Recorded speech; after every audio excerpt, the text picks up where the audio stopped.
Bismillahirrahmanirrahim. Ada yang bisa baca ini di bawah ini apa bacaannya nih? Mas Bintang bisa baca ini? Itu masih suci kayaknya, Ustaz. Belum ada tulisannya. Ada yang bisa baca? Ini ada tulisannya sebetulnya ini. Cuma belum saya munculkan. Artinya apa? Sepintar apapun orang bisa membaca. Kalau realitasnya nggak sanggup dia indra, maka nggak bisa baca. Kacamatanya ditebelin. Nggak bisa baca ini di sini nih. Ini ada ini tulisannya nih. Ya. Nah sekarang coba saya munculkan. Sudah bisa baca itu. Ayo peserta bisa baca nggak? Perlu saya zoom kayaknya nih, Ustaz. Kecilan, Ustaz. Nah itu salah satu juga bukti akal kita ini terbatas. Sudah ada realitasnya, tapi ketika indera kita tidak mampu menjangkaunya, maka kita tidak bisa memikirkan itu sepintar apapun. Kalau yang ini tadi kita nggak bisa karena realitasnya nggak ada. Jadi yang pertama manusia itu baru bisa berpikir pertama realitas atau faktanya ada. Yang kedua indranya itu mampu menjangkau. Nah kayak ini mana tadi? Ini indera kita nggak bisa melihat. Ya. Melihat begini cuma nggak terjangkau ini bagaimana ini tulisannya. Dan sudah sekarang saya perbesar. Nah ini apa bacaannya? Al-Quran zaman dulu tulisannya begini. Ada yang bisa baca? Belum 58 orang, ayo kerjasama. belum ada maklumat sabikohnya nih, Ustaz. Nah, ini ada yang bisa baca coba? Angkat tangan, Cung.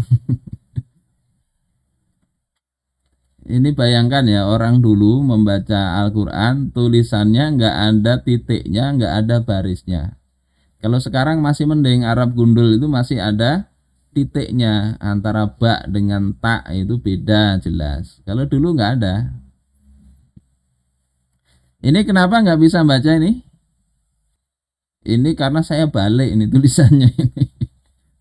Saya balik, yang kiri ke kanan, kanan ke kiri. Ini sudah saya benerin lagi sekarang. Nah coba, bisa nggak? Nah ini, bisa baca?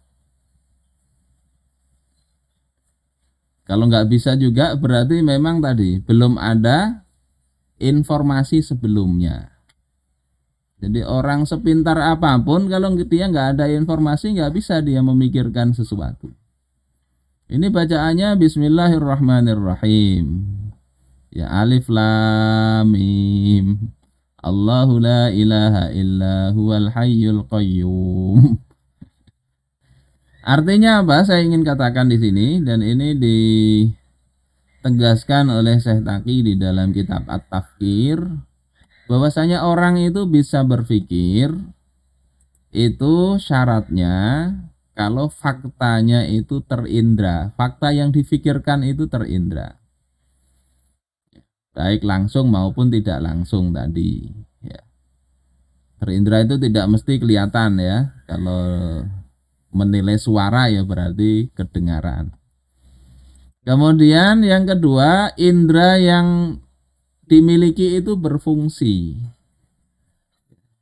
Masih dalam level jangkauan indranya.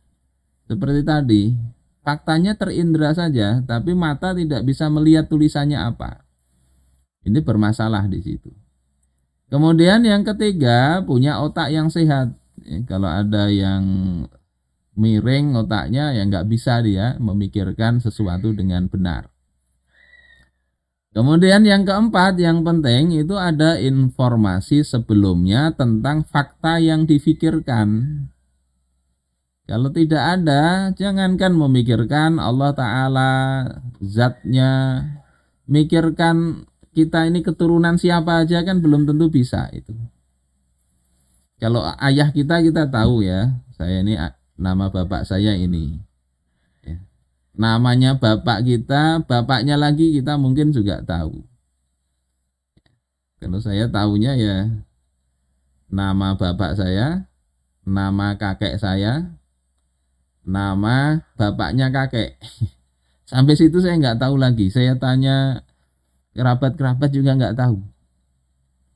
Sepintar apapun kita mikir, ya, sekolah tambahi lagi, karena nggak ada informasi ini, kita nggak tahu itu. Apalagi mau memikirkan Tuhan, coba. Tuhan itu seperti apa? Kalau tidak diberi informasi oleh Allah Ta'ala, maka tidak akan mengerti. Oh, yang sederhana nama kakeknya buyut kita aja kita nggak tahu.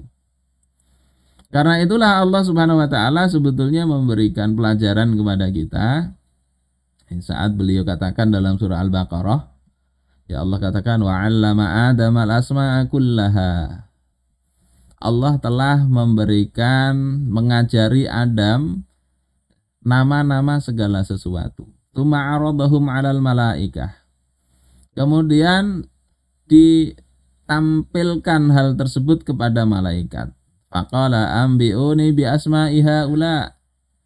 Allah kemudian katakan, beritahu aku tentang nama-nama ini yang disodorkan pada malaikat itu. In kuntum shadiqin. Kalau kalian itu betul. Maka malaikat saja mengatakan, subhanaka la ilma lana illa ma 'allamtana. Maha suci Engkau ya Allah, tidak ada pengetahuan atas kami kecuali yang telah Engkau ajarkan kepada kami. Malaikat ini kalau dia tidak ada informasi sebelumnya nggak tahu dia. Orang alim, orang pinter, ya kalau dia nggak ada info sebelumnya juga nggak ngerti. Yang kayak tadi nggak pernah belajar nahwu sorof atau nggak pernah baca Al-Quran tadi seperti ini, membaca ini juga nggak akan bisa.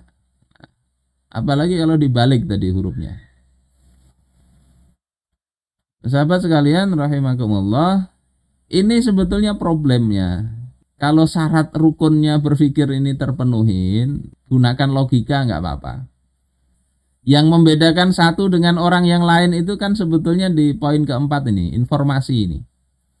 Dan disinilah kita pentingnya belajar supaya banyak informasi yang kita dapatkan. Dan informasi itu supaya terjadi pemikiran harus digunakan informasi dengan fakta, itu dikaitkan. Kalau tidak dikaitkan ya nggak terjadi proses berpikir. Makanya kayak belajar matematik itu kan banyak teori. Teori itu nanti digunakan untuk menjawab soal. Paham banyak teori nggak bisa mengaitkan, mengarahkan tujuan dan maksud soal kemana dengan menggunakan teori apa, walaupun hafal maka tidak akan dia bisa menjawab, mengerjakan soal itu.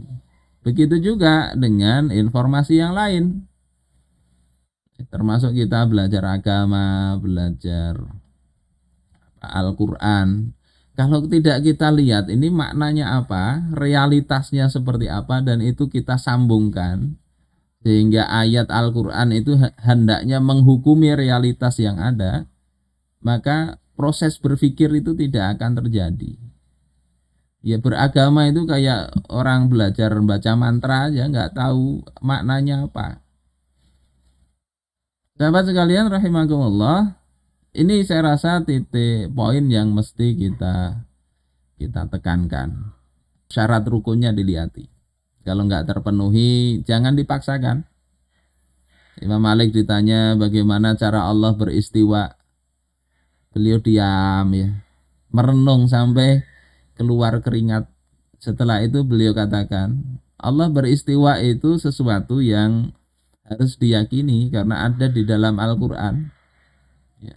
Tsummastawa 'alal arsy. Ya. Kemudian Allah beristiwa ya di arasy. Ya. Jadi itu harus diyakini. Mengatakan Allah nggak beristiwa itu jelas keliru karena ayatnya jelas. Tetapi bagaimana caranya beristiwanya Allah Ta'ala itu menanyakannya adalah keliru. Jadi pertanyaannya yang salah. Nah sekarang ini kadang kecenderungan di masyarakat hal seperti itu didetilkan sehingga antar satu channel dengan channel yang lain berkelahi gara-gara urusan Allah itu di mana dan seterusnya. Itu nggak usah kita bahas, nggak usah kita bahas. Karena tadi nggak terindra Allah Ta'ala itu, zatnya dan sifatnya nggak terindra. Sementara informasinya nggak cukup. Informasinya cuma Allah beristiwa, ya sudah itu aja lah sudah. Kadang masuk pembahasan filsafat itu yang bikin masalah.